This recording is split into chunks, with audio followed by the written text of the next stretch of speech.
What's going on, everybody? It's Blackjack. Welcome back to Ace Academy. This was supposed to be the drunk playthrough. I didn't get home until about 4 in the morning, and I was just I wasn't even drunk. I was just like completely fatigued and incoherent that I got through about 20 minutes of gameplay and threw the recording completely out the window. So we're starting again here today.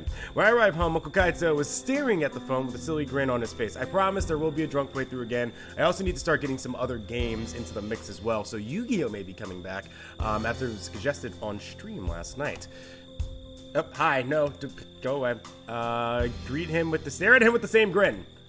I step into this view and look at him with the same the same goofy grin. I don't know what sound I just made. Kaito snaps back to reality and looks at me weirdly as he realizes he's got mom's spaghetti all over his shirt. What's that look for? Oh, what's your look for? I could ask you the same thing. I just got off the phone with Yuki and I am saved. Great. Saved? She called me today and apologized for going against our agreement. Hooray. Pieces of our last conversation resurfaced in my memory. Ah, the agreement you made when you two separated. Uncle Kaito nods. She says that she can make the restaurant opening ceremony after all. Hooray. See, everything worked out. Yeah, I don't know what I was so worried about. Yuki has always been reliable and a true friend. Yeah, that sounds great. Kaito and Yuki sitting in a tree. K-I-S-S-I-N-T. Kaito raises an eyebrow. Technically, she is still my wife. Technically. You love her. Who do you think you are, the love doctor? Yeah, duh. That's why I get to make all the decisions here. I'm just saying. This is the way things are between Yuki and I, and this is how it needs to stay. Uh-huh. I'll see you in some later episodes in which that completely changes. If you say so. So, I don't want to hear any more out of you. So that means you're going to hear a lot more out of me. Alright, I trust your judgment. You're grounded if you keep this up, mister. What are you, my dad? Because he's dead. Well, that got grim. What? No! Uncle Kaito laughs. I'm just messing with you. Yeah, like I said, you're not my dad. Hello! Hi, how are you? We both turn to see Nikki wearing her signature smile as she glances over at me. Her smile falters. Before you say it, I'll go clean up your bike You're now. damn right you will. I forgot about that. You go clean my... Get that... No, get out. Get out right now and clean that thing. Clean up his bike? Yes. You don't want to know. No, actually, I think you should know. Kaito grins. Well, I have a bit of free time now, and I'm in the mood to celebrate. Do you guys want to watch something on Netflix? Yeah. Bye, Nikki. Have fun cleaning my bike. Nikki perks up at the idea, then stares pleadingly at me. Nikki? Before I have a chance to speak, she pouts her lips and looks at me with puppy dog eyes. You know that won't work. Please? Nope. Her voice chokes up. You know, I wonder if I had, like, the charisma option, if I would actually be able to deny her and make her actually go clean my bike. Okay, fine. You can stay for one episode. Nikki beams. Yay! Thanks, bro. Yeah, you're not welcome. Kaito laughs at our exchange and we settle into the couch. You're going to be in real trouble, kiddo, if you give in so easily to the ladies. Oh, no. I do a lot better with the ones who are a little bit more stonewalled anyway. Only for me. Nikki leans against me and snuggles into a comfortable position. Please don't. What are you doing? Shush, pillow. I am not. I think about protesting, but realize how useless that'd be. Kaito notices a sigh of resignation and grins. Forget about being in trouble. You're already doomed. Ha ha ha! You're already doomed. You're getting nothing right now. Ha ha ha! Puts us in the same boat. Huh? I'm Kaito. Ha ha! I shrug. You think you'd be immune to her witchcraft after 17 years of this? What do you guys want to watch? I think before I picked, I think it was Breaking Gear, and they were like, no, let's not watch this. The Big Gear Theory, that 70s Gear, How I Met Your Gear, Gears and Recreation, 2.5 Gears, Gears of Throw. You know, I actually, so there was a girl that I dated, and we watched How I Met Your Mother. And we watched the first 8 seasons of it, and then I think the 9th is the final season. And she used that, whatever the German word that dude comes up with, where it's like, you know, he's not the one, like you haven't really met the real one yet, or something like that, or whatever, and broke up with me with that line, which made me hate that show forever. I actually have not finished it, so I know nothing about it. Let's go with that. What if we watch How I Met Your Gear? No! Wow, really? That's the response I got. That's how I feel about it too. Nikki and Kaito were both startled by Nikki's reaction. 9 seasons reasons for the worst ending of all time. Really? That has a terrible ending? I'm curious what it is. Nikki huffs. Kaito blinks. Well, if you feel that strongly about it, let's choose something else. Great, I'm so glad. She can decide to not clean my bike and also decide what we're going to watch.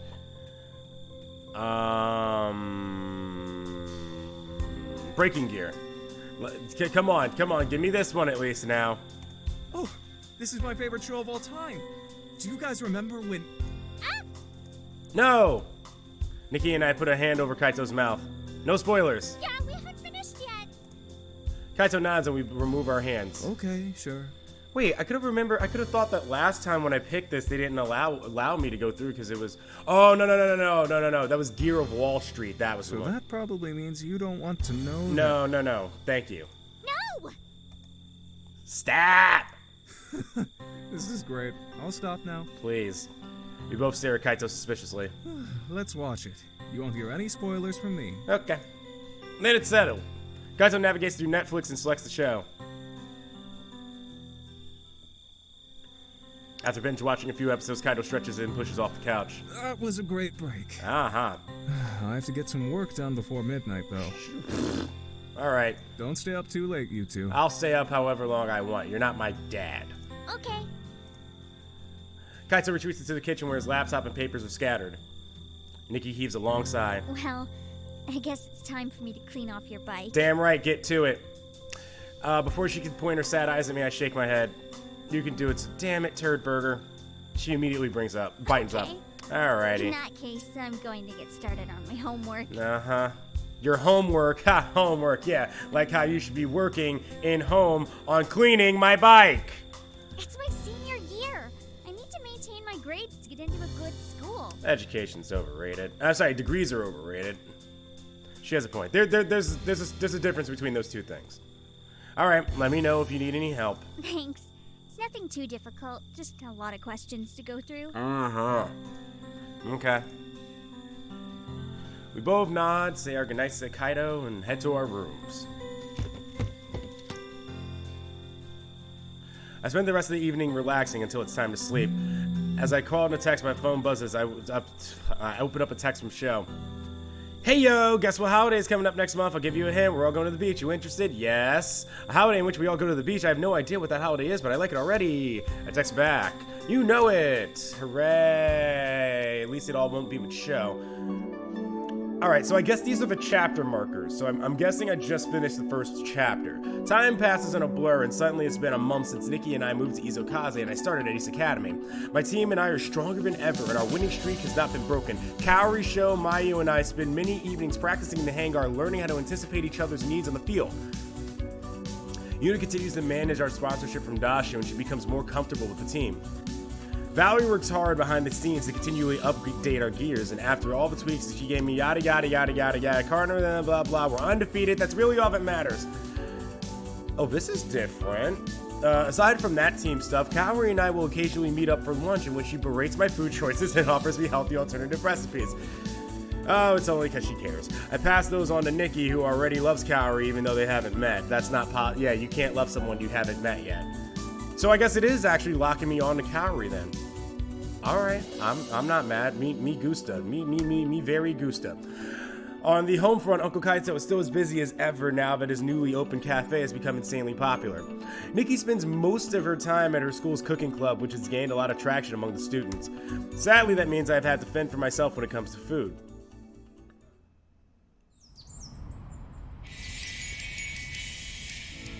I wake up at the sound of my alarm, then begin my morning routine. When I enter the kitchen, I make a bowl of cereal. Nikki's already left for school. Lately she's been leaving early almost every day. It barely phases me anymore, especially after I found cereal in the grocery store. The most expensive box of Tiger Flakes I've ever bought. Tiger Flakes. They're good enough. Finishing up breakfast, I hop on my bike and head to school. Valerie is already waiting for me and waves me over as soon as I enter the classroom. I have news for you. Well, let me tell you something. Someone else has kind of taken. The position has been filled. That's actually the news I have for you. The position has been filled. Good news or bad news? She pauses and grins playfully. Come with me to the hangar after class and I'll show you. The hangar? So it's something to do with my core? What else would it be about?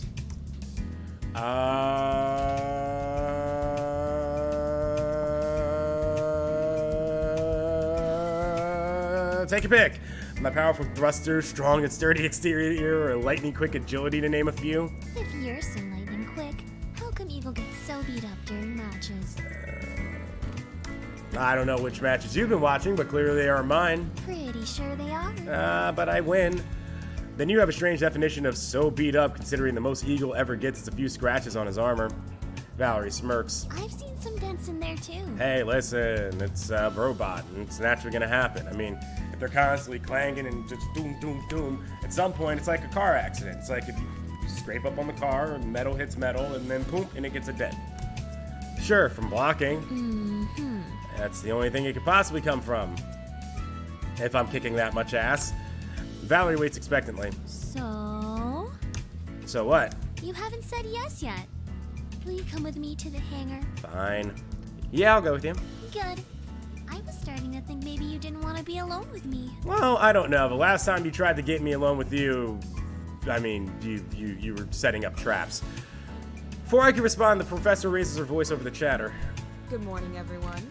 In today's lesson, we will cover... Just let me know when it's over, please. That's all for today. Have a great rest of your day. Hooray! And time to brighten back up, because now I care. Just as I finish packing up my things, Valerie grabs my hand and pulls me towards the door. Let's go! Sure, just give me a minute. But she's already started walking with me in tow. I hastily grab my bag. Or we can go now. We cut across campus and into the hangar through the main entrance instead of the pilot's lounge. Inside the hangar, Valerie rushes straight to Eagle's terminal, shooting impatient glances at me as I follow behind.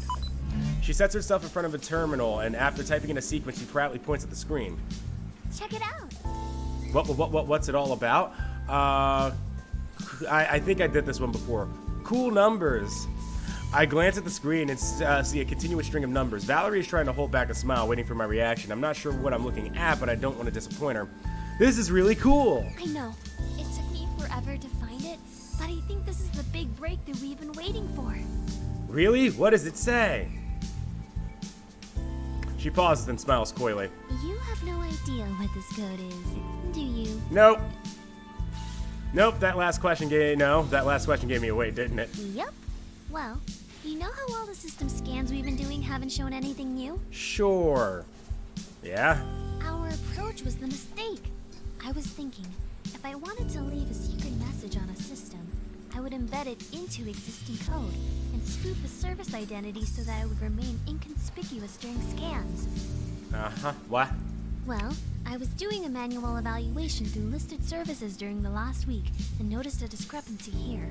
When I tried to execute it, it came back with this screen. And then the screen goes black and we're all back at Doki Doki Literature Club.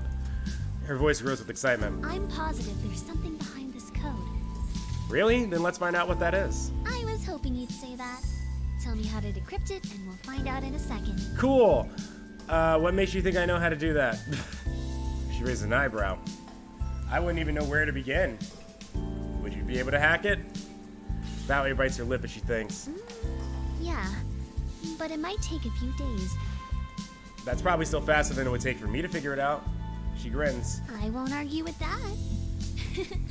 Okay, I'll do it. Yeah.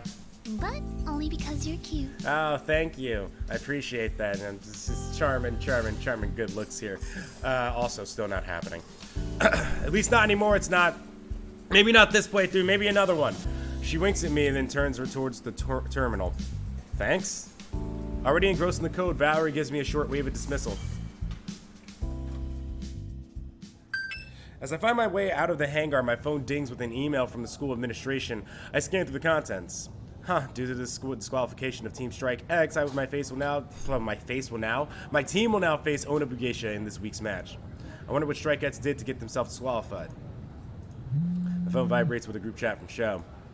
Get that email? Type out response. Yeah, wonder what Strike X did. Probably lied about something important. That's one reason why I left. Wait, Strike X was Show and Kaori's old team? As I'm typing out a question for show about what happened with him and Strike X, the text from Mayu comes in. Looks like we get to go up against Onobugation instead. Onobugation does sound familiar, but I can't remember which team they are. The all-girl team. Who are they again? A team we must demolish! Of course, Kaori would write in all caps. She is a non-stop caps lock button. Whoa, that's even more aggressive than usual. Shut up, show! Please don't be upset, Kaori. I'm fine. Well, the texts come in, I rack my brain trying to recall how I know that name. Oh, right. Never mind. They're that all-girls team, right? Yeah. They're supposed to be pretty... they're supposed to be pretty good. Who cares? I won't let them beat us. The text cease after that. Probably for the best. Hooray! We get total tsundere Kaori. Hi, Kaori. Let's go. Sorry, hold on. Let me save first. That's what I meant to do. Let's do a quick save. All right, Kaori. Let's see what's going on with you. Sorry to fall behind on my classes since all my focus has been on piloting. Time to head to the library. Oh, this is the study thing. The library is filled with students and I don't find any free tables. Let's see, my dear. You know what? Hold on. Before I do that, I want to see what happens with Mayu here. Start a band. Oh, no. This is the American Idol thing. Yeah, no, I'll pass on that. All right, Kaori it is then. Sorry, I didn't mean to go all over the place there for a second. I spot a familiar plume of red hair sitting on alone at a table in the corner. It's rare to spot Kaori at the library. She doesn't notice me as I approach. If I didn't know any better, I'd say she looked half asleep. Mind if I join you? Move over. You didn't have to save a seat just for me. Move over. You're hogging the entire table. I thought the Japanese were supposed to be polite when it comes to sharing communal spaces. It takes her a bleary-eyed moment to say anything. Nobody asked you to sit here. Nobody asked you to love me. We are teammates. The invitation is implied. Kaori scowls as I toss my things on the table. Fine. Have a seat. I'm leaving soon anyways. Oh, but come on. I'm here. Don't worry. I'll be quiet, and you can get right back to your nap. What nap? I wasn't sleeping. Bullshit. That's not what it looks like to me.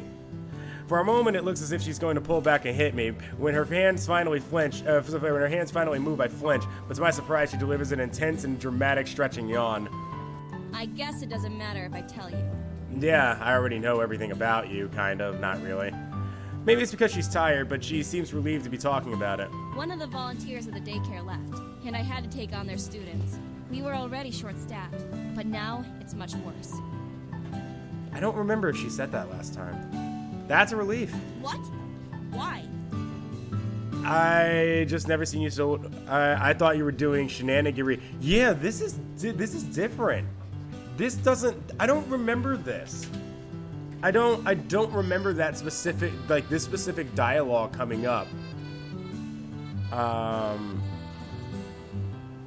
Because if I remember correctly before, it just became a "why are you so tired" thing, and then it came off a little rough.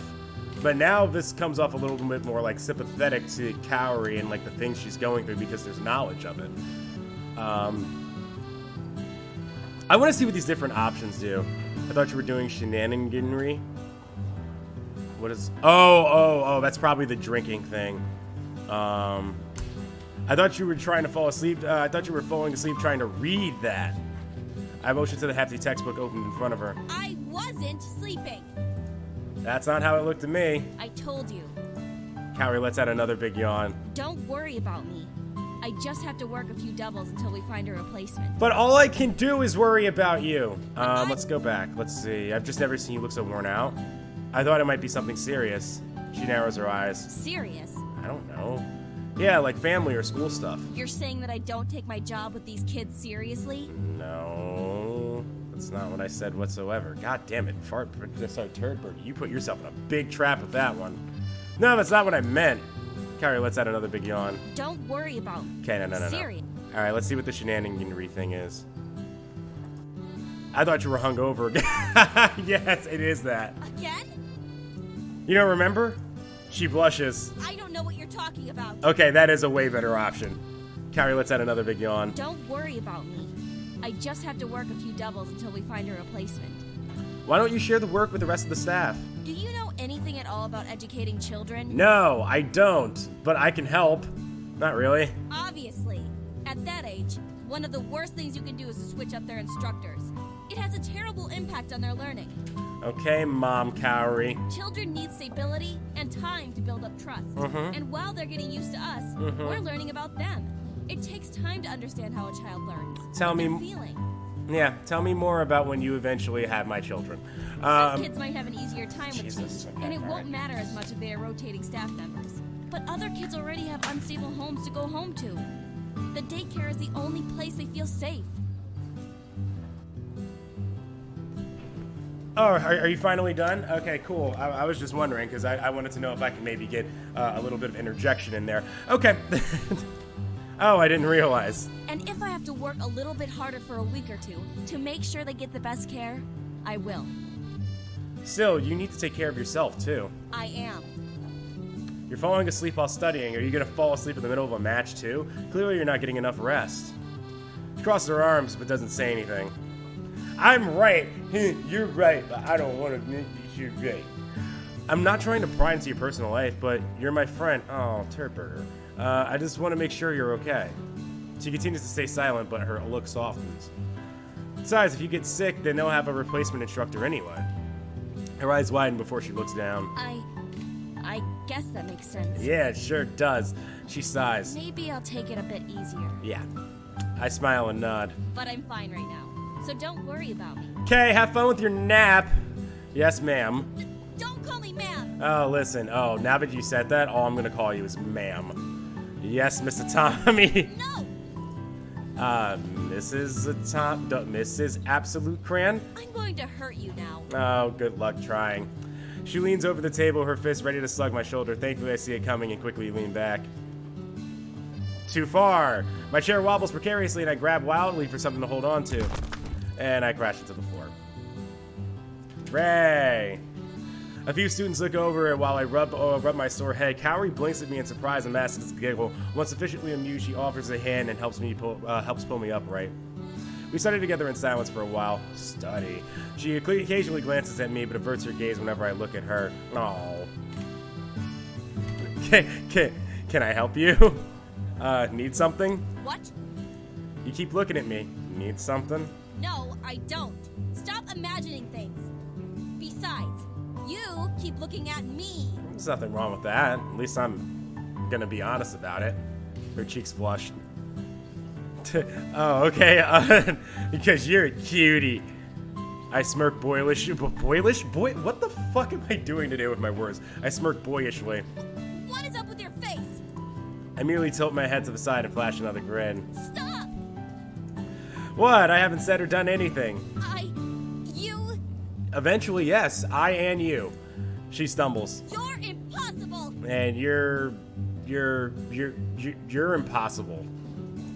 Her cheeks redden as she hides her face deep in her book. We study for a little bit longer before Cowrie's phone vibrates. After checking her text, she starts packing. We say goodbye, and I leave a short time thereafter. I'm in the pilot's lounge watching the Japan versus China gear playoff match. Oh, I remember this. The lounge is packed with students as this is a highly anticipated game. Many shout at the TV, but I watch in silence, sipping my drink and enjoying the ambience. Exciting game, right? Yeah, Akira. I glance up in surprise, but nod. Akira grins and sits down in the seat seat across from me. Although he seems like a nice guy, dude, he's been like the most awesome dude in the game. We don't talk very often, so it's unusual he'd approach me. I suppose I do have a really good view of the TV, though. A string of boos and yells fill the room as China takes out one of Japan's gears. People really getting into it this time. Yeah, it was predicted that this year China was going to be a strong opponent for Japan, and it looks like that's coming true. Is that why there's such a big turnout? I gesture to the crowded room. Akira nods. This is the first year that China's even made it this far in the playoffs. Everyone's watching to see who will come out on top. Who do you think will win? He doesn't even hesitate. Japan. What do you think? I don't care. What if I could just go completely American and just be like, whatever. The only team I follow is the United States, so I don't care either way. Akira, oh wow, I'm surprised that was actually what that was. Oh, of course you'd root for your home team. Yeah. Speaking of matches, I believe congratulations are in order for you and your team. Damn right. Me, your team is still holding the #1 spot on the leaderboards. Sure, but you guys are quickly catching up. You started out at rank 21, but you've already made it to rank 11. Yeah, it's kind of weird to think about it, and we're supposed to be, we're going against an even better team this week since Strike X got disqualified. Yeah, the school is taking no chances with them. Why? What do you mean? Kira blinks. You didn't hear? Nope. Nope. The team lead and one of his starting pilots got into a huge fight, and they did not hold back. I mean, there were some serious injuries, so both members obviously couldn't compete. Why did they fight? The leader decided to sideline his starting pilot, and his pilot didn't like that. They're on the same team. Couldn't they just talk it out? I'm sure the leader had a reason. Kira shrugged. I don't know all the details, but my guess is that there probably wasn't a good reason to sideline the pilot. Either way, because the fight escalated to the degree in which Ace had to get involved, the school is currently investigating the team. Whee! That's crazy stuff. Yeah. Who are you going up against now? Your girlfriend's team, Onobugaisha. Oh, May's team. Yeah, your girlfriend's team. Yeah, I hear they're strong. Kira nods. They are. But so are you. In fact, I'm really looking forward to my match with you. Yeah, I can't wait to kick your ass too. That might still be a while considering my team's rank. Right, but you guys have been on a winning streak, haven't you? A winning streak? More like undefeated, thank you, sir. Yeah. Because of that, your matchmaking rating, or MMR, is actually higher than your earned rank. That tends to happen with outliers like being an undefeated team. Yeah, well, what he says makes sense. Plus, I'm not going to question Akira about how being undefeated works. I have a feeling that if you beat Onobugaisha, it won't be long before we face each other on the field. Oh, don't worry. We're going to wipe the floor with Onobugaisha, and then there's going to be some shit I have to deal with Kaori after that. But, hey, we're going to wipe the floor with them, and then I'm coming for you, boy. It is what it is. I shrug. One match at a time. Akira nods. We continue to watch the game in silence. After a while, Akira stands. I wish I could watch the end of this match, but I've got to head to class. I'll see you later. Later. I nod. After Akira leaves, I yawn like I'm fucking Kaori in a library. I check my phone and notice a text from Sho. Don't forget tomorrow we'll be getting our game on at the beach. Meet there at 11 o'clock. Great. Thanks, Jade and Yuki. As if I could forget. I shoved my phone back into my pocket and watched the rest of the game. In the end, Japan won with just one gear left standing. Got some time before I head home tonight. Thank you. Wonder what Valerie is up to. Dial her number to wait for her to answer. Hello? Hey, Valerie, you busy? Yeah, I'm about to go meet a friend for some coffee. That friend is me, isn't it? That's the joke here, isn't it? Oh, anyone I know? It's you, silly. Hooray! Oh. I'll meet you at the cafe, in front of the bookstore. I'm sorry, the only other option was Sho, so I picked Valerie. Sounds like a plan. I'll see you in a bit. Au revoir. French to you, too. I make my way to the cafe. Valerie is waiting for me in a booth by the time I arrive. It's rude to keep a lady waiting.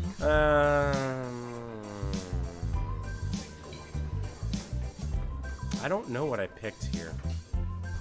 I don't remember this. I think I said I'm sorry, but what if I just stared her down? I'm not even going to grace her with an answer. Well, I don't respond. Valerie watches me, then smirks. you like what you see. No. Actually, yes, I do. I certainly wouldn't say no. Straight to the point, I see. Let's go back with a no, then. I've seen better. God damn it. Valerie laughs. Sure, that's why you can't keep your eyes off me. I mean, fair point. Quickly look away. Have you ordered yet? No, okay, let's go back here. Let's explore the... You, a lady? Ha! It's a good thing there are no ladies here. I certainly wouldn't want her to wait. Valerie pouts. What am I if not a lady? Valerie? You're indescribable. She raises an eyebrow. Indescribable. As in? As in indescribable. It's an adjective. Indescribable. Unable to give description to something. Indescribable. I think that's what it is. Close enough. After a moment, she shrugs. I'll take that as a compliment. Sure. Have you ordered yet? No. I was waiting for a certain someone to get their butt over here. Good. I don't like coffee anyway, so you can just go ahead and get that. I'm gonna get a hot chocolate.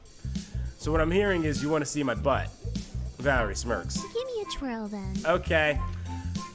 I won't fall for your objectification. I don't have to become, I don't have to because I'm more than just my body.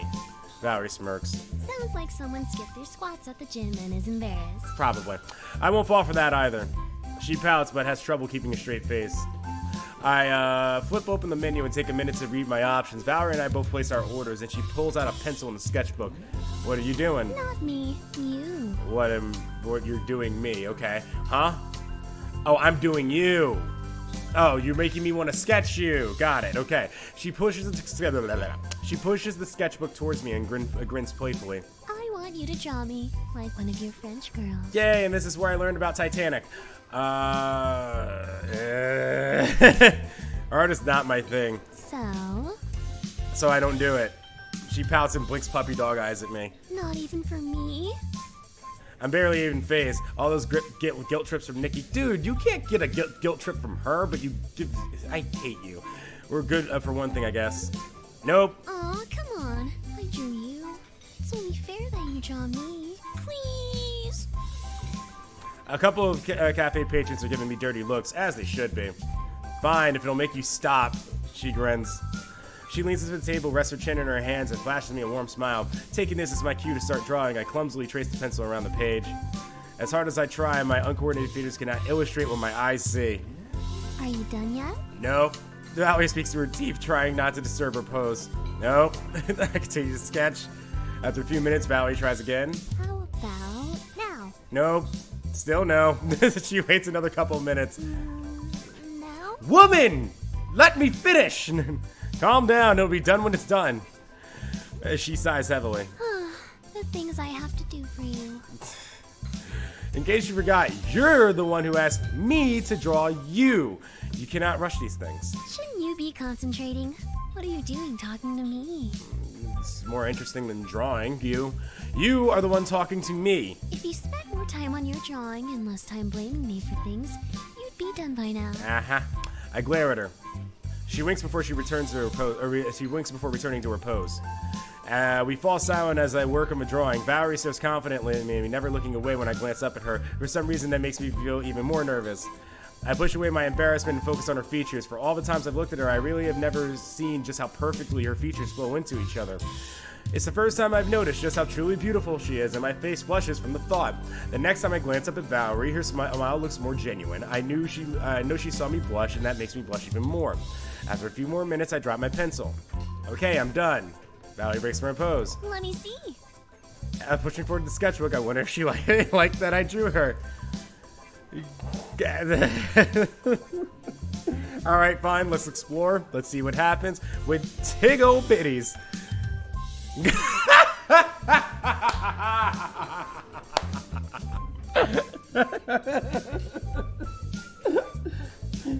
It was perfect because I was just waiting for it. It was just like I said it, and then like her eyes just went. Rah. She stares at her drawing, and her eyes grow wide in wonder. She doesn't react right away, and I'm worried that she doesn't like it. Then unexpectedly, she looks down at herself and holds her hands over the chest as if comparing them with something. Suddenly, she grabs her breasts and begins to lift and push them together. Whoa, hey, what are you doing? I don't know what I was doing earlier, but if that's what I look like, I need to do that more often. Well then. My face burns as she continues to play with her chest. Although I'm reluctant to make her stop, I don't need to or attracting attention to herself and giving people the wrong idea. I could give you a hint. She pauses and looks at me expectantly. Why don't you lean over the table to get a better look at the drawing? Valerie blinks and smirks and leans forward so I can see the top of her cleavage through her shirt. Like this? Perfect. I didn't think it would be this. Like, I'm sure she noticed I'm not looking at her face. You're a pervert. Oh, you've taken Cowrie's role, I see. There's a smile on her face as she doesn't move from her position. Valerie glances at time and wrinkles her nose.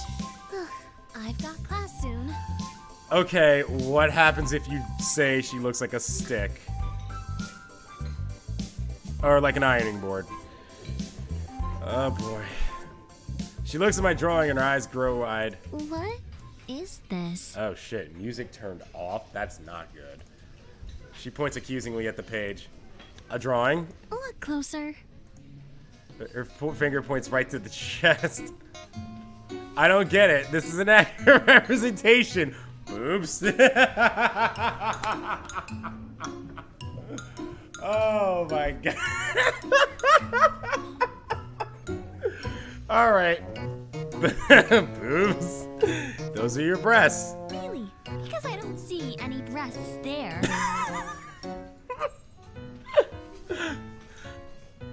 Oh, her voice is louder than expected and attracts the attention of nearby patrons. She slowly slinks back into her chair and her cheeks turn red. This is the first time I've ever seen her embarrassed. Picking up the pencil, I draw 2 circles over the chest of the drawing.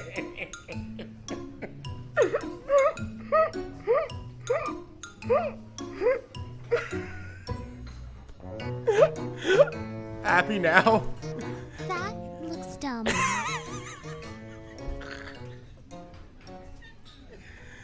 Despite her comment, there's a smile on her face. Valerie glances at the time. Wait, no, go back. Go back one more. I don't get it. What do you mean? You know exactly what I mean. No, I just said that I don't. She looks hard at me. Okay, I'll have to figure this out myself. I focus again on the drawing and zoom into where her finger points. A space below the neck, but above the... I've got it! I forgot to draw on your necklace! Leaning over the table, I quickly had a thin chain to hang below her throat. Valerie stares at me in disbelief. Are you serious? That's what you think is missing? Oh, sorry, I forgot to draw your tie! She leans over the table. Don't you think there's something else missing? She continues to lean forward, resting her chest on the table, so it pushes her breast up. My eyes are drawn to her chest, and the heat rises in my cheeks. I think I got it. Valerie follows my line of sight before I look away. Are you sure? When I look back at her, she's grinning, which causes me to blush further. Yes. As she falls back against her seat, still grinning. Better late than never, I guess. Valerie glances at the time and wrinkles her nose. Okay, that's enough exploration. I've got class soon. Have fun with that. Don't sound so excited about it. It's not a fun one. Because I'm not in it. Which one is it? Introduction to Art History. Lame. Don't you like art? I do. And since I also like history, I thought this would be a good choice for one of my electives. Yeah, it's just like I like pineapple and I like pizza. But no, these two things should never go together. Ever. Ever, ever, ever. So I have a disappointment. Well, it turns out that although I like history and I like actually creating art, learning about other people creating art is not as fun. Nope. So was watching me create art for you today not fun either? Because I had a fucking blast. She smirks. That doesn't count. I was part of the creative process. That's true. She glances again at the time and gathers her things. Okay, I've got to head out. I nod. After we pay for our drinks, we head our separate ways, but not before I catch Valerie fondly sneaking another peek at my drawing. Alright. It's quiet in the house when I arrive. I guess no one's here. It's no surprise that Uncle Kaito's still at work, but I would have expected Nikki to be home by now. She's been spending more and more time in her cooking club. It must be really going well. I should take advantage of the quiet and study. As I head upstairs, a blonde head peeks around the corner. Is that you, big bro? It is! I pause at the top of the stairs. Hey, I didn't know you were home. Nikki grins mischievously. Is it because for once I wasn't slaving away in the kitchen waiting for you to come back? A little bit, but it's not a bad thing. A good woman should know her place. Ooh. No, it was way too quiet. You're like the wife who I didn't ask for. Alright, you know what? Let's go down the rabbit hole. I didn't realize you'd suddenly turn into my wife. Nikki stares at me. Did you just call me your wife? No. No, your comment sounded like something a wife would say.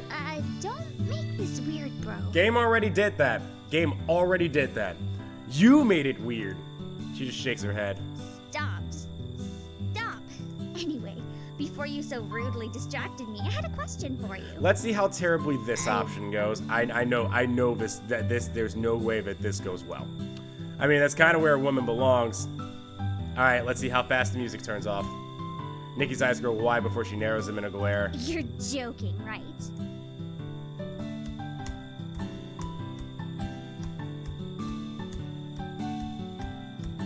Nope. Get back in the kitchen and make me a sandwich. Oh, wow. All right, Music's going off in 3, 2, 1. Don't you dare be serious about that comment. Oh, okay, maybe not. I've never seen Nikki's face so red before. If I do go back in the kitchen to make a sandwich, I'm only making one for me. But I like peanut butter and jelly. What about Uncle? Okay, yes, and Uncle Kaito. Not you. Well, damn. Well, that went about as well as I thought it would. Will you make me... No! You didn't let me finish. No! She turned into me for a second there. It's like, whenever I say no, just no, no, no. Nikki has her arms crossed and glares hard at me. Uh-oh, she's really upset. I don't want to survive on my cooking alone. I'm sorry, it was a joke. It wasn't funny. Oh, it really wasn't, actually. I'm sorry. Please cook for me again. I think forcing you to eat your own cooking is fitting punishment. You wait a minute, you glittered my bike. I might die of starvation. Nikki's trying to stay angry, but sighs instead. Fine. Only because I still need you alive. Wow, okay. That's one way of putting it. Needs me, that can't be good. Anyway, before you so rudely distracted me, I had a question for you. Shoot, what is it? Can you give me a ride to the beach tomorrow? No, I blink at her. How did you know I was going to the beach? Because tomorrow is Umiko's festival? What's that? How do you know about that? Also, I wouldn't know about this either because I didn't go with Valerie. Nikki stares at me as if I have two heads. Because I live in Isokaze? Yeah, for like, what, a week? 2 weeks? Did you know about this? Not exactly. Sho didn't specify why we were going when he invited me. And you didn't bother to ask. Do I really need a reason to go to the beach? Fair point. Well, if you want to know, tomorrow is a festival to honor Umiko, the protector of Isokaze. Squeet? I meant to say sweet and it came out as squeet. A long time ago, the Dragon King threatened to drown the island if Umiko didn't marry him. So when she agreed to live with him in his underwater castle, she stole his magical pearl and now uses it to control the waves. Thanks for the history lesson, Nikki. Huh, that's pretty cool. How'd you learn about this? You know I've always loved mythologies. No, I've never known this. That's true. So, can you take me or not? Nope. Sure, I'll be leaving at 10:45. Her face falls. Oh. Oh. Why oh? Well, my friends aren't going to be there until later. Cool, guess you're just gonna have to go with them. Bye. So, hitch a ride with them. I don't really feel comfortable asking them. Oh, you feel comfortable enough about assuming that I'm going to the beach because I live in Isokaze. But, oh, I don't feel comfortable asking my friends to go to the beach even though I know they're going and I want to meet them there.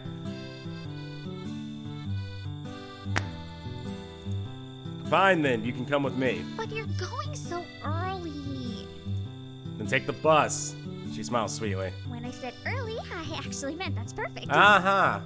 That's what I thought. Nikki cranes her neck to peek down at the stairs behind me. You hungry yet? Yeah. Me too. Come on, let's go downstairs and see what we have. Okay. She moves past me and flies down the stairs. I follow her slowly. Nikki and I whip up a quick dinner. Then I spend the rest of the night looking up information about the festival before going to bed. I flip out around in the bed, too excited to settle down before finally drifting off to sleep.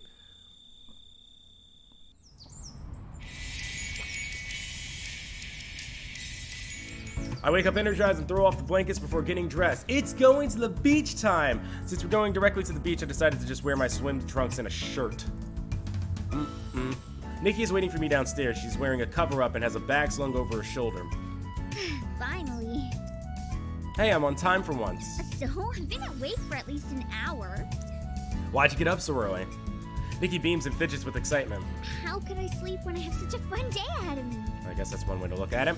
The bag jostles as she fidgets. What's in the bag? Just beach stuff, extra clothes, towels, sunscreen, you know. Yeah. That's actually pretty smart. I know. Nikki pushes me towards the door. Come on, let's go already. Alright, let me just grab my keys. After collecting my things, Nikki and I climb onto my bike and we hit the road. The beach. Nikki hops off my bike as soon as I park and sprints out towards the sand. Wait! She either doesn't hear me or ignores me. Of course, that means I'm stuck carrying all the stuff. With a sigh, I sling the bag over my shoulder and follow her. As I walk onto the sand, I scan the beach for my friends, but I don't see anyone I recognize. We must be the first ones here. Oh, son, we've missed you. We've had sun back home. We had sun back home too. It's not the same. It is the same. She continues to skip and dance in the sand, then spins in a cartwheel. She grins at me. It's not like we go to a different country, we get a brand new son. You call that a cartwheel? Oh, that's right, yeah, because this is now that I have the physical attribute, I think I actually can complete the cartwheel. Were you trying to do a cartwheel or a somersault? Nikki pauses and crosses her arms. You think you can do better? Yes. Okay. Alright then, stand back and let the master show you how it's done. I kick off my shoes and drop the bag. Windmilling my arms, I push my legs off the ground, then fly through the air in a graceful arc and land on the solid ground while the momentum pulls me upright. Voila! Nikki shrugs. I guess that wasn't too bad. Ha! You're just mad I can actually do it. It was a masterpiece. I wouldn't go that far. I am a masterpiece. As we both catch our breath, Nikki glances at the forgotten bag. Let's just set up here. Okay. We each lay out a towel from the bag. Nikki pulls her cover over her head, revealing a frilly two-piece. Where's the rest of your swimsuit? Yeah, that one was so dumb. You're wearing something sensible. Just don't comment on it. You know what? No, let's comment on it. You're wearing something sensible. I breathe a sigh of relief. Oh, good, you're wearing that. Okay. No, it's a good thing. It's sturdy. What? What if you're wearing something like that? I point to a woman wearing a string bikini. Any guy could accidentally come by and pull. God, like, it's so, like, weirdly protected. Like, I hate that. I hate that. I hate it. I hate it. I hate it. It's so cringy. Any guy could come by and accidentally pull on a string, and then her whole top would fall off. My voice trails off as I imagine the string slipping down that woman's shoulder, freeing her voluptuous breast. Nikki wrinkles her nose. Yeah, next time keep your weird fantasies to yourself. It's the game. It's the game. Alright, let's just go with don't comment. What does a don't comment get me? I'm glad Nikki chose to wear a sensible swimsuit. Sometimes it's hard to remember she's in high school. But it's only natural that she'll be wearing clothes that start to reflect that. At least she still has a sense of modesty. Even that still is just like, ugh. As Nikki and I finish setting up, we're greeted by a familiar face. Hey! Hey! I wonder if my big head is blocking. Actually, no. My head's actually kind of perfectly nestled right on top of Mayu's forehead. A breathless Sho stands before us, carrying a large umbrella. Mayu stands beside him. Hey, Sho, did you run all the way over here? He continues to gas, so Mayu answers for him. Yeah, he saw you from the car and raced down here to say hi. You didn't have to. I thought I saw you with another cute girl and had to get a closer look to be sure. That's my sister. Nikki giggles. I instinctively step in front of her.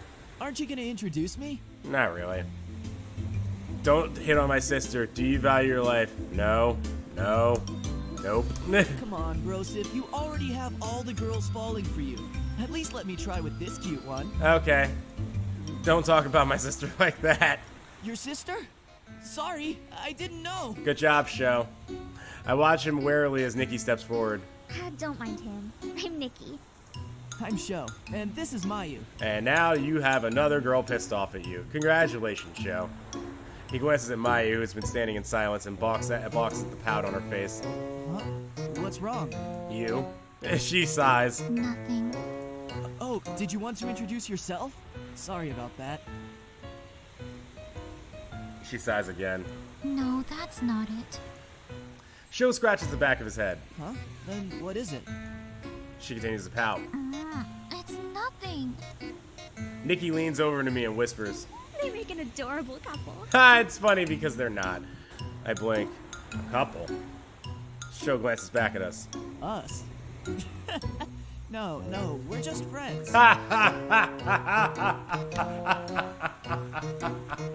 Ah! Fucking Sho. Mayu sighs again. Yeah, just friends. Nikki leans over and whispers again. God, this game makes me really feel bad for Mayu. He's so clueless. Well, yeah, it's Sho. Then she hits my arm. Hey. Also, you weren't supposed to say that so loudly. What's the point of whispering if you're just going to blurt it out? I didn't say it loudly at all. I was just like, huh, this? I rub at the sore spot. When did you get so strong?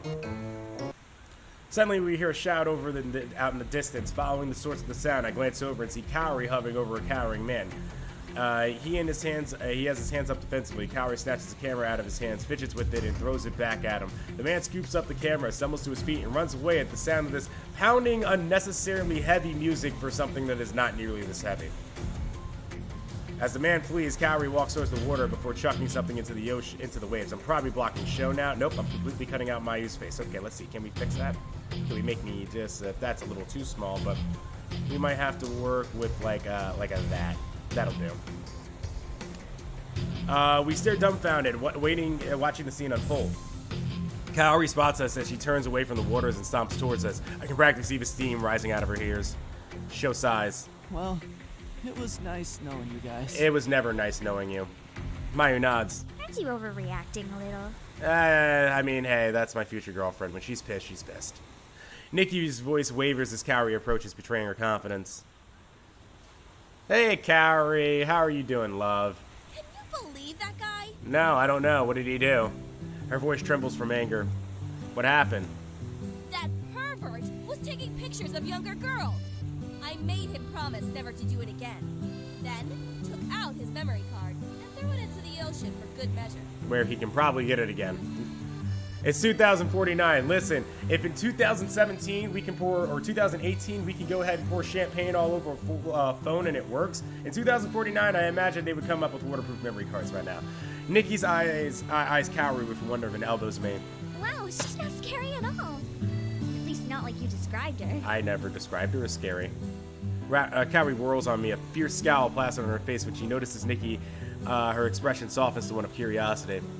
Who are you? That's my sister.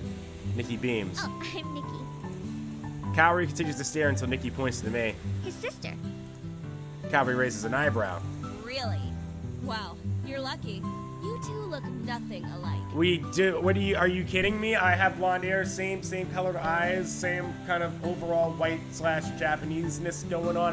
How in God's name do we look nothing alike? Thanks. Thanks. Do we answer simultaneously? Nikki and I blink at each other in surprise, then speak at the same time. What's that supposed to mean? Show laughs. I'm pretty sure Cowrie meant Nikki's lucky she doesn't look like you. No, that should be the other way around. I'm lucky I don't look like her, because I'm better looking. Right, Cowrie? Thanks for having my back, bro. No problem, brosif. Uh-huh. Nikki giggles. I like Cowdy. I like her too, way more than you do. Cowrie stammers out her reply Cowrie stammers out her reply as her cheeks tinge pink. Oh, thanks. Hey, everyone. It's Yuna! Hooray! We collectively turn around at the sound of Yuna's voice. I want to respond to her, but my voice gets caught in my throat. Never before have I been so thankful that the bikini was invented. Judging by the silence, everyone is as entranced as I am. Yuna fidgets under our gaze and automatically wraps an arm around herself. Is everything alright? Everything's fine. Like everyone else, Nikki's gaze is fixated on Yuna. She looks down at her chest, then back at Yuna and sighs. Life is so unfair. Gross. Don't ever say that in front of me again. What? Cowrie snaps back to reality and hits me hard. With a... Ow! Okay, got it. Cool. I'll never make another Eminem reference whenever that happens. Right? That's why you punched me, right? Stop being a pervert! There it is. There we go.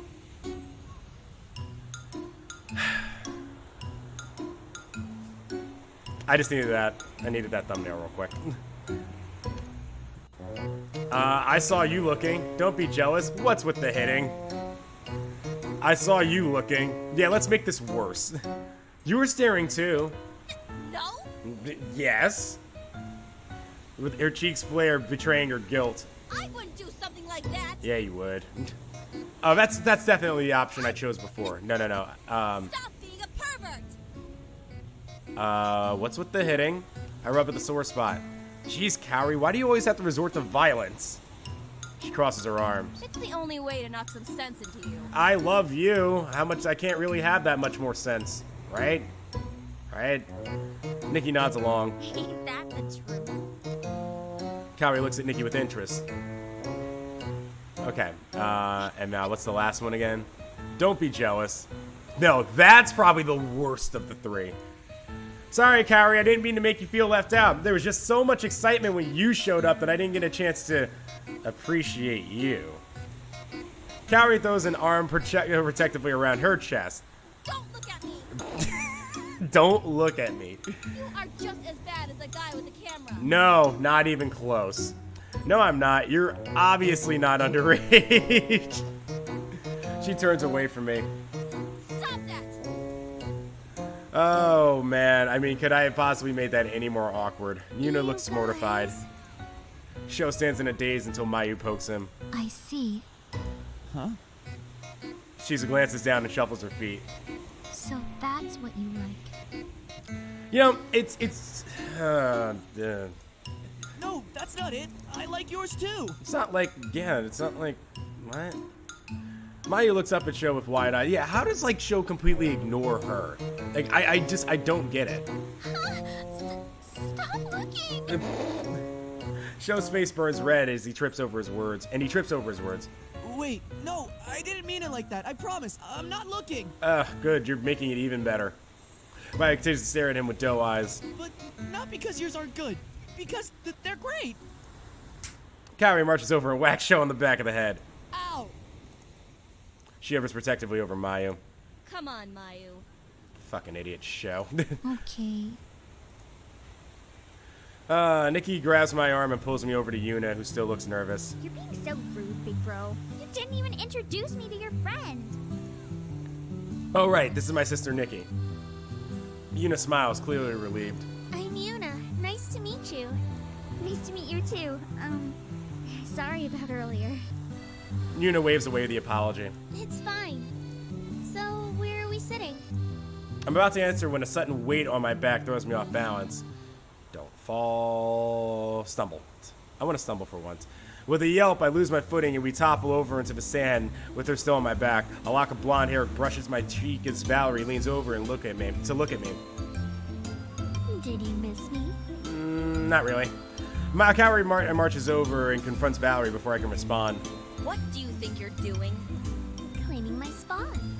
Ooh, listen, the spots, like I said, the position has been filled. The position has been filled. Don't make this awkward, please. She will kill me. Nikki crosses her arms and pouts at Valerie. Do you always jump on the first guy you see? Wow, someone got really defensive about that. And really, really strangely so. I'm surprised by the disapproval dripping in her voice. Valerie slides off me and gives me a wink. Just the cute ones. Yay! Also, Kaori, please. That's all her. It's not me. It's her. Also, why today? Like that's the only scene where like your hair is like down. Like every other time, it's always a ponytail with the black like thing in the back for you. Huh? Sho grins. Then you should have jumped on me instead. Ha! She presses a finger to her lips and looks innocently at Sho. Oh, I thought Mayu would have already done that. We're just friends. Maya tries to hide the blush from her face while Sho interjects. Valerie grins impishly. Oh, well, if that's the case, She jumps back to her feet. get ready because you're next. What? Are you serious? And here comes Mayu in 3, 2, 1. 1 and a half. A half. Sho's face is a mixture of trepidation and hope as Valerie readies herself to leap. No! Oh, there it is. Sorry, I was just on line too early. Everyone stares at Mayu, who is frozen, stunned by her own outbursts. I mean,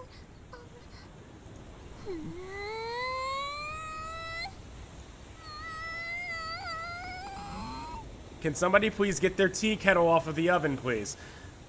Her cheeks steadily burn red as she struggles to find her words. Valerie laughs and pats Mayu on the head.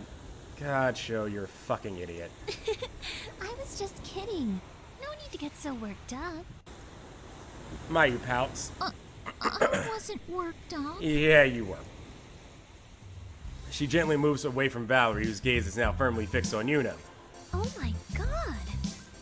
Valerie hops closer to Yuna and leans towards her chest. Where have you been hiding these this whole time? Wow, Valerie, just constantly bringing the lulls. Yuna's mouth hangs open in shock. I would like to know this too. For science, Kaori bats Sho on the arm. Stop being a pervert! Ow! Sorry, I couldn't help it. Yuna's desperately trying to cover herself. Can we please focus on something else? Yeah, I think that's a good idea. Me too.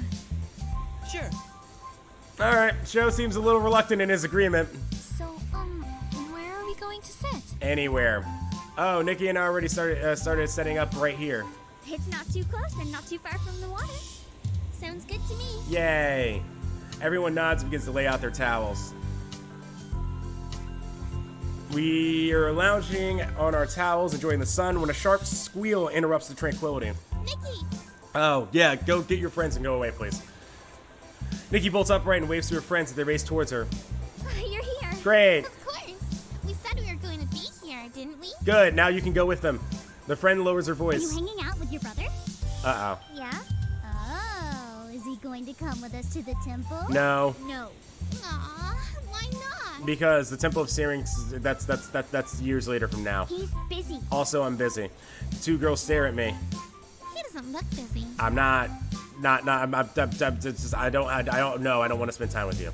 One of the friends kneels down and grabs my arm. Hey, You should come. It'll be so fun. I bet. The other friend grabs my arm. Yeah, you can walk with me. I don't want to. What? No, I got here first. Too bad, I'm not going with either of you. Oh god, not again. So, he obviously prefers me. I prefer neither of you. No, he. Can please get the sludge overlords away from me, please? What is wrong with you two? Nikki steps in and drags the two girls off of me. They blink at her in surprise. I don't understand. Didn't you say you and he don't? Yes. Then why are you so upset? Because he's my brother. Yeah. They look at each other and seem to come to an understanding. Oh, he doesn't know. God, really? This again? Huh? What don't I know? That Nikki really. Nikki claps her hands over her mouth. What couple of weirdos, am I right? Yeah, this whole game is very weird. She pulls the girls roughly to their feet, and much to their dismay, and pushes them away from me. Gee, look at the time. We better get going. Yeah, do that. Bye. I'll get a ride back with these two, so I'll see you at home. Bye. Yeah, bye. Because I'm gonna take Kaori back home with me. I hear faint protests from Nikki's friends as she hurries them away. Meanwhile, my friends have been eerily silent. Hesitantly, I glance over to the circle of frowns. What? Also. Okay, yeah, no. I'm still. That's actually not bad. I might keep the camera like this the entire way. I just wanted to see how it actually looks. It doesn't look bad at all. I had no idea you were so popular. Yuna's bright eyes are dulled with disapproval. I don't know why they like me so much. Honest to God, I really don't. Do you know how old those girls are? Creep. I didn't hit on them whatsoever. I was completely like, no, I want nothing to do with this. They came on to me. Wow, that's a terrible way to defend that. I look around for a friendly face and my gaze lands on Sho. Come on, Sho, buddy, with me, right? No, like, remember, I don't say shut up, Sho to you anymore. I misjudged you. All right, shut up, Sho. I can't tell if he means that in a good way or a bad way. Maya watches me silently. I can't tell what she's thinking. Valerie latches onto my arm.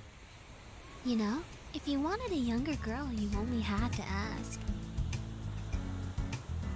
Valerie can always save me in any given moment.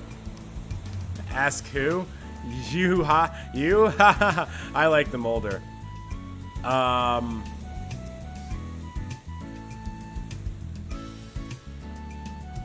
don't know what I picked last time. I raise an eyebrow. You couldn't admit yourself. I already see wrinkles. Ooh.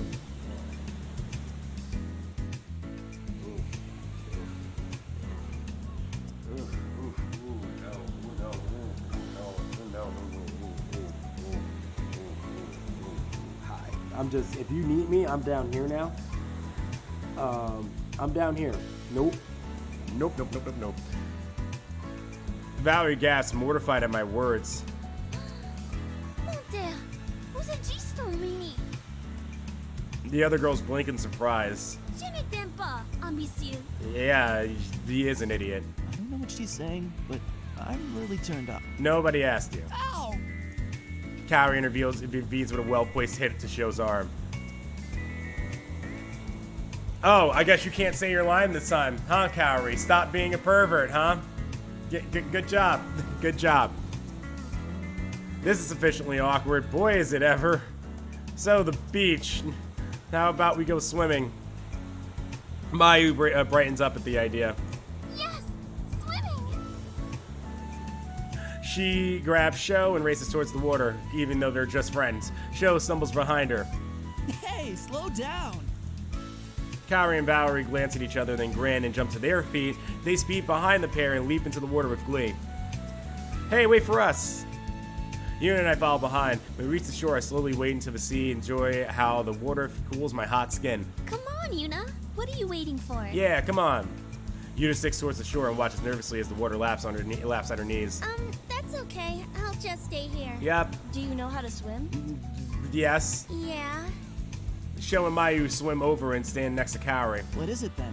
Don't worry about it. I'm very happy right here. She's very happy right here until she gets in the water and will be completely miserable. Oh, hanging out by yourself is no fun. Uh-huh. The water and I don't really get along well. Uh-huh. Are you scared? Here, you can walk with me. Valerie, make this scene awkward, please.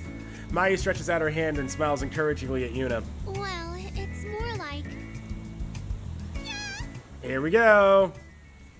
Yuna plunges face first into the water and disappears below the waves. Yuna!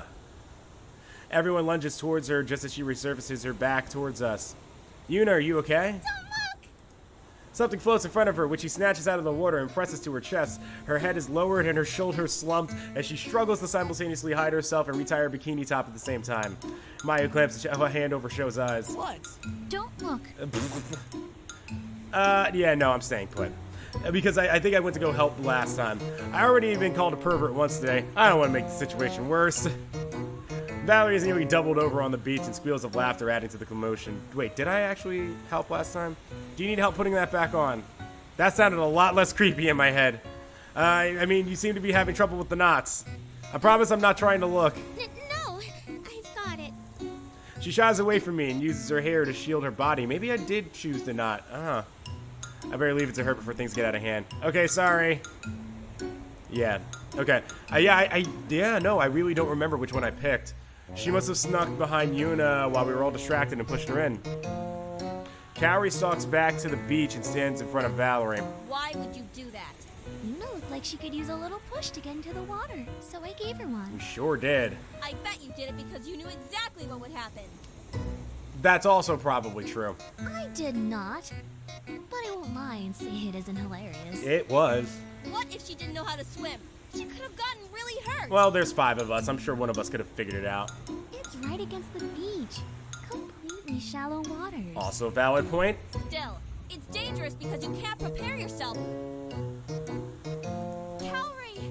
Oh, that's okay. I was like, alright, am I going to have to sit here and actually defend waifu? A figure with long dark hair leaps into Kaori's back, holding her in a hug. Ah! Kaori windmills her arms, trying to catch her balance, but topples into the water. May!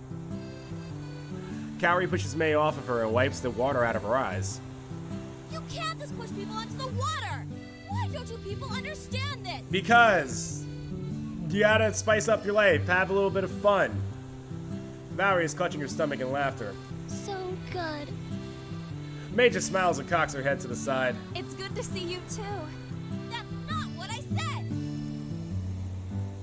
Valerie finally catches her breath and wades over to May. Nice May. one. Thanks. I'm May.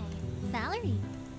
Yeah, you two have fun. May glances at the rest of us who have been observing in silence, trying to process the scene. Mayu coughs awkwardly. I'm Mayu. And this is Sho.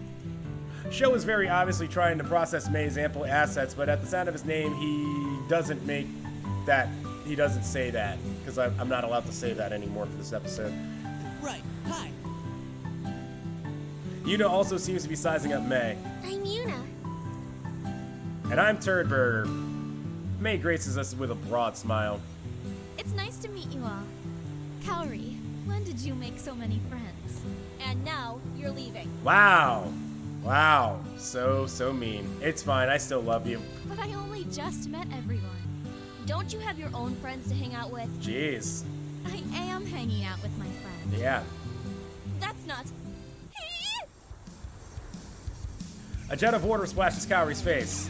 May giggles while Kaori grows more irritated. She flicks her wrist and sends a stream towards May.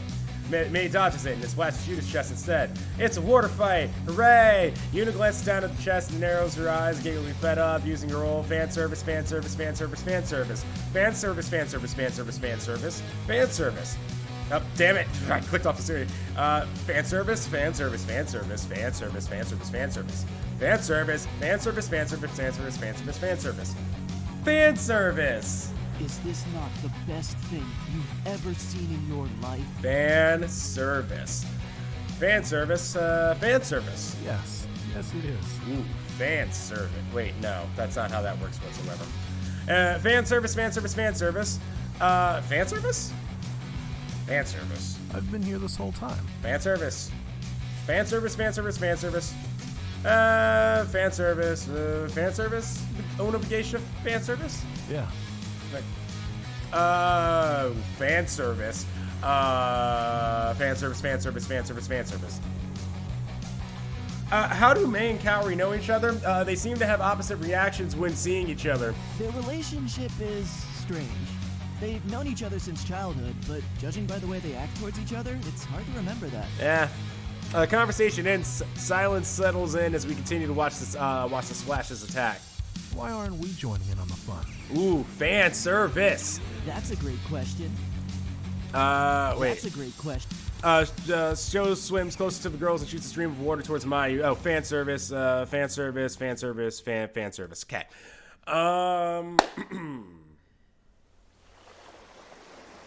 The sun kisses the horizon, spilling orange light over the waves. Akira and May left right after the splash water joined their friends because they're together. Valerie is lounging on her towel, trying to soak up the last of the dying rays while reading from her e-reader. Yuna sits on the sand, watching the waves lap at her feet. Kaori's probably over, calling someone a pervert. Kaori looks thoughtful as she sits in her fold-up chair, singing, catching an inflatable beach ball. Sho and Mayu are missing. I'm not sure where they went. Day is winding down. It'll be dark soon. I want to spend a little bit more time with Kaori, of course. I walk over to Kaori. Hey, Kaori, what are you up to? In response, she throws the ball at me. The ball travels slowly in the air and lands gracefully in my hands. Nice catch. Thanks. She seems distracted. You okay? Yeah. She doesn't say anymore, but instead looks out towards the ocean. While she's not paying attention, I toss the ball back at her. As expected, it bounces off her chest before she catches it. What?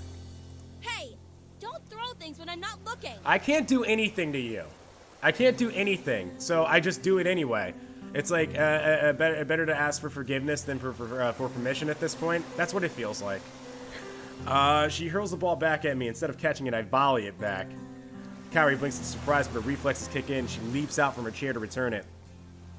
We continue to volley the ball back and forth, hitting it further and further away from each other, so the other person has to scramble to return it. Once the ball hits the ground, we stop. Although Kaori kept me on my toes, I barely feel winded. Instead, I feel invigorated. Kaori collects the ball and comes beside me. Oh. Thanks. For what? Do I need to spell it out for you? Yes. She sighs. For playing volleyball, or whatever that was, with me.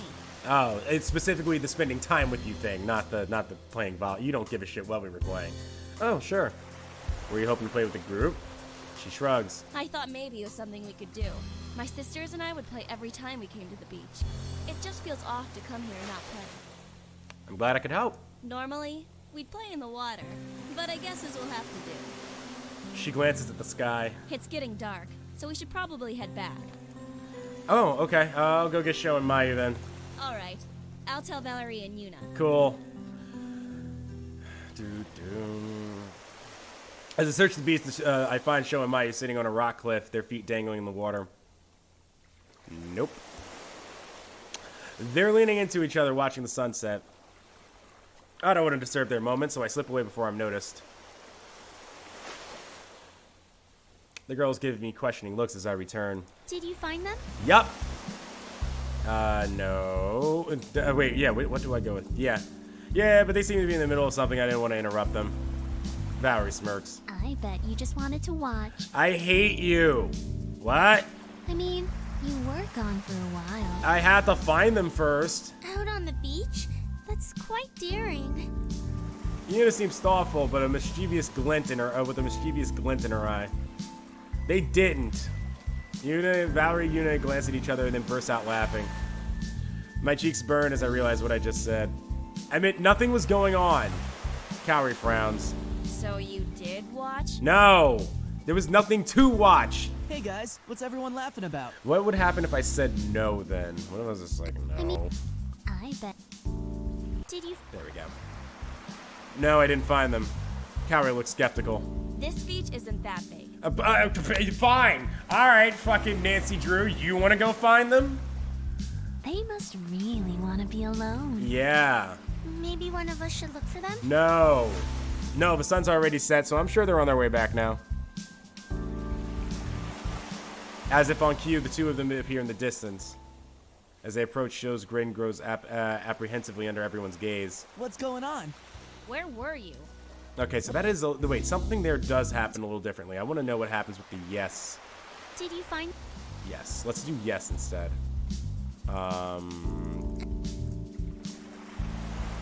So you... No. Hey okay. guys, what's everyone laughing Laughing about. Okay, there it is. Sho and Mayu stand by their towels. We were just talking about how there was nothing going on. It's not funny when she has to explain it. Anyway, we should be going. It's getting late. Sho and Mayu look at each other before shrugging. They nod at us. We all pack up our belongings and head to the parking lot, where we say our goodbyes and hop in our respective vehicles. Cowrie gets on my bike. Since Nikki said she was leaving with her friend, I kick my bike into gear and drive home. No! You're supposed to take Cowrie. Cowrie's supposed to grab, like, hug you while you go and you ride the bike. But no, we can't have nice things, apparently. I'm exhausted by the time I get home, and I secretly think Uncle Kaito is nowhere in sight. All I want to do is take a hot shower and go to bed. Nikki hasn't come home yet either, so the bathroom is all mine. I wash the sand and salt water off my skin, then go to sleep early.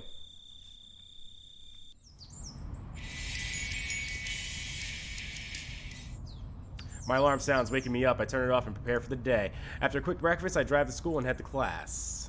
See, how far should I make this go? I think I'm at an hour. Good morning, everyone. I have some good news. Because so many of you did well on the pop quiz from last week, we're going to have another one. Hooray! Of course, a grown circle around the classroom. I knew you'd all be excited. You're an asshole. Everyone gradually falls silent as the TA hands out the quiz. As soon as I receive mine, I begin. Are gears designed to look like a specific gender? If so, explain why. No, they aren't. Yes, only if used for war games. Yes, because boobs. I mean, come on. Yes, that's yes. That is literally. We just talked about this. We talked about this. It might have been like episode 3 or episode 2 or one of them where it was just like, yeah, because yeah, they're supposed to embody what the pilot looks like. Yes, because boobs. The voluptuous nature of breast transcends every beyond being a mere piece of machinery. What an easy question, sheesh. Alright, what happens? Only used for war games. The specific part of it is due to popular that has many mechas. Wait, what? A significant part of the gear entertainment industry is aesthetic appeal and showmanship. Due to the popular notion that the gear embodies a pilot, many mechas are designed on a fashion to represent. Okay, so that was actually the one. But I don't care. I want boobs. After completing the test, I turned it into the professor. Soon everyone is turning in their paper. Everyone awake now? Good. In today's lesson... I actually wonder if these pop quizzes come back to hurt me at all. Class dismissed. I gather my things and file out of the classroom with everyone else. Once I'm outside, my legs take me towards the hangar. I need to practice. My chat with Akira last Monday has been on my mind ever since. Our team has been on a really good streak, but are we strong enough to beat Akira's team? I swipe myself into the hangar and shake my head free of these thoughts. We have to beat Onobugeisha first. I pass Oro on my way to Eagle and hear voices raised in a heated argument. Uh-oh. Great! This! Kaori glares at May, who looks exasperated. I always have your best interests at heart. That's not true. When have I not? Have you already forgotten about what happened with Ryota? May looks taken aback. Really? You're bringing that up? How was I supposed to know he'd react that way? Uh-huh. You weren't supposed to tell him at all! Maybe not, but I was trying to help. Uh-huh. Kaori's face contorts in anger. I was humiliated in front of the entire school! Is that what you call helping? Okay. That's not fair. You know that wasn't my intention. how Ryota handled the situation. Best friends don't treat each other like that. I know. May falters at Kaori's piercing stare. Kaori. Well, none of that would have happened in the first place if you had just kept my secret a secret. It was all your fault. May blinks rapidly. I can't talk to you when you're like this. You need some time to calm down. Maybe then you'll listen to reason. Don't you dare! Oh boy, okay. Alright. May spins on her heel and walks away, her footsteps echoing behind her. May! Ugh. Kaori lets out a scream of frustration into her hands as she turns around and she notices me. Gonna go ahead and quick save. There, thank you. How long have you been there? Just got here. I just got here. Not long at all. What did you hear? Okay, fine. Nothing. Kaori narrows her eyes. Okay, just enough to watch May storm off. Alright, what if I'm a little bit more honest about this? Long enough to enjoy the show. So, let me see if I got this right. May told some big secret of yours to this Ryota guy who humiliated you in front of the whole school? Kaori's eyes widen as she crosses her arms. Why were you eavesdropping? Oh, great. I don't think it counts as eavesdropping when you're shouting louder than all the mechanical whirring in here. Well, you still shouldn't have listened. No. When you're loud enough that everybody can hear you and you're in a public environment, sorry if I happen to overhear it, now it's my knowledge too. It's not my fault. So, what was that about anyway? It was nothing. Uh-huh. Who's Ryota? Nobody you know. Well, not yet. Does it go here? No. Okay, so who is he then? He is none of your business. God damn it, Kaori. Besides, you've already heard all about it when you were listening in on a private conversation. Okay, but again, you held it out in public. So now I know. Now, if you don't want to tell me who Ryota is, you don't have to tell me, but again, the parts that I did get that I did listen to and did actually hear, that's on you. That one's on you. No, that's not. My phone buzzes. Saved by the bell. Well, buzz, I guess. Sorry, I better get this. Kaori nods. She looks just as relieved as I am. I accept the call and walk further away from Kaori. Hello. Hey. Hey, Yuna. I hope I didn't catch you at a bad time. Actually, you caught me at a great time. No, this is perfect. Okay, so your account manager with Joshu reached out to me. He'll be close to campus later today and would like to meet with you. Great. Oh, yeah, definitely. I'm not sure what everyone else's schedule looks like. Wait, he wants to meet with just you. All right, I'll tell him. Just tell him I'm already taken. I'm not looking for anybody. I deleted my Tinder, so no. I bet he wants to know that I think I did that last time. Am I in trouble? Did I do something wrong? No, not at all. He has some questions about your gear. Why? What's wrong with the Eagle? Nothing. He's impressed by it. He wants to know how your outdated American gear is able to outperform even the newest Japanese model. Don't you dare call my gear outdated. Outdated? Not in a bad way. It's just not new. So, will you meet him? Sure. Great. You can meet him at the cafe after lunch. All right, it's definitely not a date. All right, I'll be there. Thanks, Yuna. No problem. Okay, bye. After saying goodbye, she hangs up. By the time I end the call, Kaori's nowhere in sight. Probably for the best, honestly. Our chat didn't end up on such a great note. Since I came here to practice, I climbed the Eagle and started up a simulated match. After I practiced a few rounds, I shut down the simulators and climbed out of the Eagle. I can tell my reaction times are improving. I'm sure with a little more practice, I'll be ready to face Onibugeisha. So I have some extra time. How do I want to spend the rest of my afternoon? Sure, Mayu. Oh, damn it. It's this. I wonder what happens with Yuna here. The cooking class. You know what? Honestly, I don't want to go through this scene again. Like this scene, it really wasn't, to me, it wasn't funny. It was just kind of like a complete non sequitur. I mean, now it does make sense, but I don't know, whatever. True to Maya's word, she did end up playing for me. I jokingly mentioned we should start a band, and she was receptive to the idea. I may make my way to the music room and say, yeah, auditions for the newest member. I've been loosening up and jamming regularly, blah, blah, blah, yada, yada, yada. Problem band, need 3 more people. Mayu's here. Hey, Mayu. She pauses and smiles when she sees me. Hi, you made it. I did. I mean, of course you made it, but you're early, which is nice. Uh-huh. Not that things, but Oh, yeah, no. I could totally make fun of you in real life. Her voice fades, she drops her gaze. I'm a little nervous, too. Maya flashes an appreciative smile. I hope we find someone good. So do I. Same here. There will only be singers auditioning today, right? Yep, and we've got a winner. Yeah, I think having a vocalist will best complement our sound. Mayu nods. I agree. We move the clutter along. Judge's table. Mayu sits in the hall. I poke my head out of the hall. First audition into the room, please. Return to my seat. A short student with slick back hair walks in. He changes out his uniform and his shirt hangs loosely over a small frame. I squint to get a better look and notice his shirt is decorated with all types of footwear, sandals, flip-flops, etc. This is going to be interesting. What's your name? Boy, where's the goofy grin? I'm Bill Hang. Yeah, you know what? I'm good. I'm just gonna send this to Skip. Yeah, there's a lot of this I really do. I just want to skip. Because this is like one of those things where it's like, I know none of this matters. Okay, this is the one where she's like really good. You girl are in it to win it. Seriously, that was blazing hot. I bet you could sing the phone book and I would still be blown away. Mitsuki breaks into a wide smile. A random guy raises a hand. Excuse me, but what was that? Mitsuki blinks and keep going. No. Mayu shakes his head. Guy scoffs. Clearly, I have made a terrible mistake. You peasants wouldn't know greatness if it bit you in the ass. Okay, bye. With the loudness of disdain, he swagalliciously exits the room. Awkward. Yes, you're in the band. Congratulations. Hooray. Okay. Is it strange that I feel kind of nervous? I just don't like just because from the last playthrough, I don't think the music thing ever goes in anything. And I honest to God, I just thought that this particular cutscene was so whatever, and I was just like, we can skip this. How come? I don't know. I'm really excited. Maybe.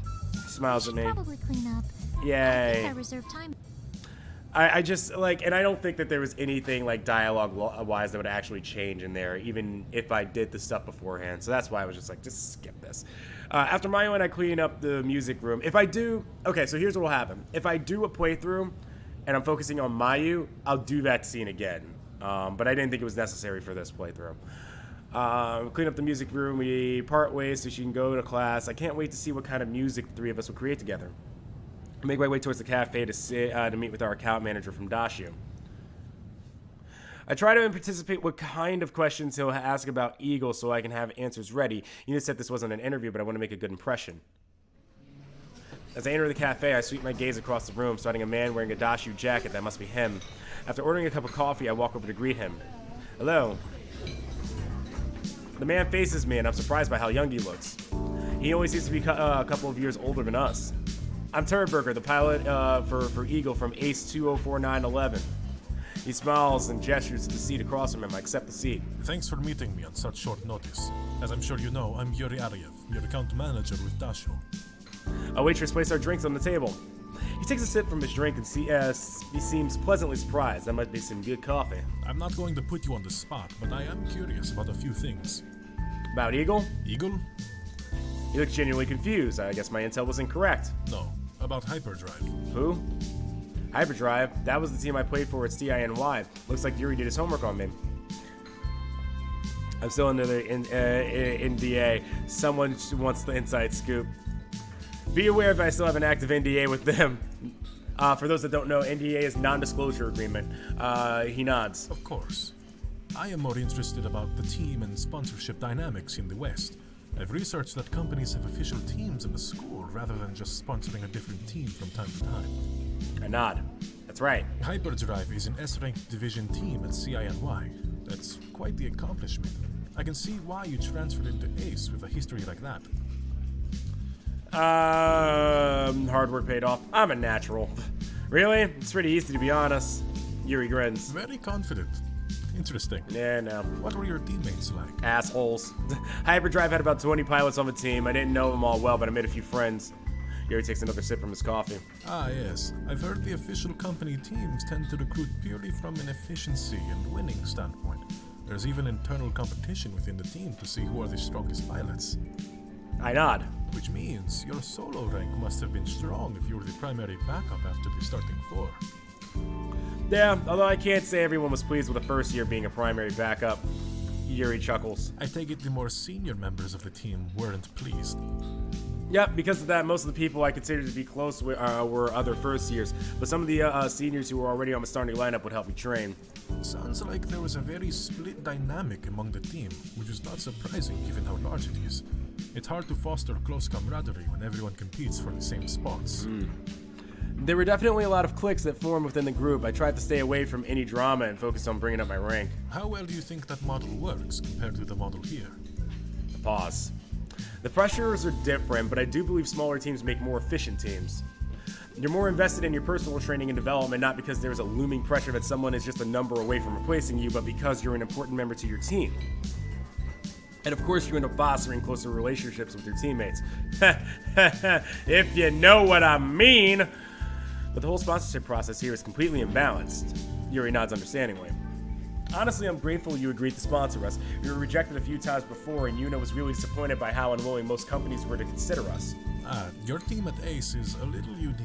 Even though you guys are an S-rank division team, because you're a new team with no history of performance, you're also considered high risk. High risk? Yeah, it's hard to gauge whether your team is a strong up-and-comer or if your entry into this division was a fluke. Most companies don't like that uncertainty. If that's the case, how come you decided to take that risk?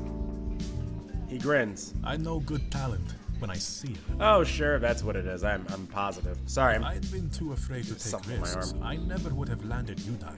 When I signed him on, he was a new pilot but already showed so much potential. He looks wistful. What happened to him was tragic. The least I could do is to help his sister, especially after seeing how his death affected her. And that's why this is probably why she chose the career path she did. Wait, what happened? You don't know? Nope. He falters. You should probably talk to Yuna. Okay. Sure. An uncomfortable silence settles while we both sip our drinks. Once he downs the last of his coffee, he checks his phone and smiles politely. I have to run to another meeting. Thanks again for stopping in to chat with me. And I'm sure we'll see each other soon. Yeah. Thanks, it was nice to meet you. I say my goodbye and take another sip of my drink as I watch him leave. What happened to Yuna's brother? How come she never mentioned him to me? Questions race through my mind, but I clear them away as I finish my drink. I shouldn't drive myself crazy thinking about questions I don't have to answer. The next time I see Yuna, I'll ask. In the meantime, I still have some time before I go home. What should I do to clear my mind? You know what? I think I'll do one more Kaori and then end the episode. The match against Onobligation lingers in my mind. I've watched some replays of their past matches, and they are predominantly a melee-oriented team. My best practice against them would be to practice against Kaori and Aura. Oh, this is the one where she gets angry and she doesn't answer when I call, but I make my way to the hangar anyway. When I arrive, I see Kaori is already in a simulation match. No wonder she's not answering her phone. After grabbing her attention, she agrees to play against me. I boot up Eagle and enter into a simulation with Aura.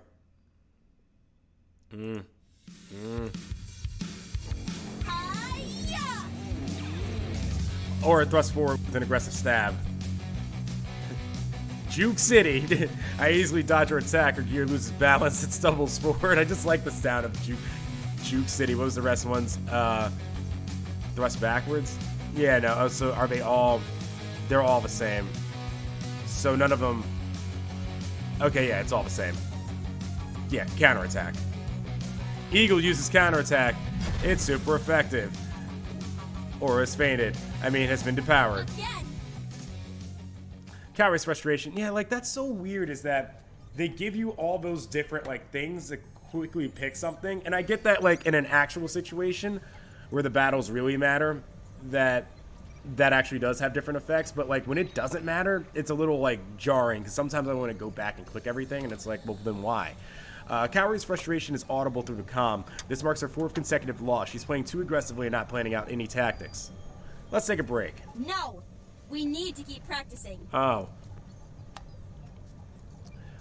No, you were sucking too much. I can't remember what I picked last time. This isn't really practice for me. I'd like to take a break for a minute. I need to get a drink. We can continue after. Fine. Aura disconnects from her virtual simulation. I do the same, then hop out of my cockpit and reconvene with Kaori at her gear. Her arms are crossed, and she has a sour look on her face. Oh boy, what happened to that woman I loved? Kaori? She looks up at me. Hi. She blinks at me rapidly before her arms fall to her side and she sighs. Hi. I know better than to ask if you're okay, but... Yes, I am. Sorry about earlier. No, it's okay. It's just, we absolutely can't lose to Ona Bugiesha. Okay. We won't. What's the big deal? Then get your head in the game. I think this is what I said last time. But this is because it's May. That's the answer to that one. Don't worry. Let's not forget, we're currently an undefeated team. Kaori nods slowly. As a newly found team, I'm honestly a little surprised by our hot streak. I want to actually see what's the big deal anyway. What's so important about beating May's team? It's nothing to do with May. Well, okay, she got really defensive. I blinked at her heated reaction. I never said it did. With Strike X being disqualified from our original match, we have a rare chance to really jump our rating if we beat Ona Bugiesha. I'm not fully convinced that's the only reason, but she does have a point. What? Then get your head in the game. All you have to do is focus and formulate a solid plan like we always do. Agreed. So it doesn't matter that it's May's team. Agreed. May doesn't matter at all. Okay, she's smiling. That's a positive. I stare at her. She seems just as shocked as I am by her outburst. Okay, random outbursts aside, that means no unnecessarily aggressive play. When we practice, we treat it like it's the real deal. Okay, good line, Kaori. I guess we got that sorted out. Glad we got that sorted out. Kaori nods but can't quite hide her yawn. She covers her... Wow, we have that in common. I'm yawning, she's yawning. She covers her mouth, and after taking another look at her, I notice bags under her eyes. It looks like she used makeup to cover it up, so I wouldn't notice. Quick save, because this is an option that's coming up. I do know that. I'm worried about you. We've been over this, Kaori. You have to take care of yourself or you'll get sick. What are you talking about? The yawn, the bags under your eyes. Kaori shakes her head. I'm fine. Bullshit. I cross my arms and look at her sternly. My look doesn't change. Okay, maybe I spent a little extra time at the daycare this week. And brought some marking work home. And how long did you stay up doing that? Just until like 2 a.m. It really wasn't that bad. God, it reminds me of every time I go to work and then I come home and it's like, well, I'm here, now I gotta make videos. 2 a.m. I don't know why you're making this into such a big deal. Stop worrying about me. I can't stop worrying about you. Cause I just can't fight this feeling anymore. Okay, never mind. Kaori blinks. I just realized how that sounded. That's exactly what I meant. Yeah, I don't remember this happening before. Kaori waits for me to correct myself, but I don't. She furrows her brow and seems a little confused by how to respond. If I do, will you stop, annoying me so much about it? She's starting to sound like herself again. Yes. Okay, but I'd only be doing it so you'd stop pestering me. Uh-huh. I smile. Works for me. Should we get back to training? Okay, what happens? Annoying if I...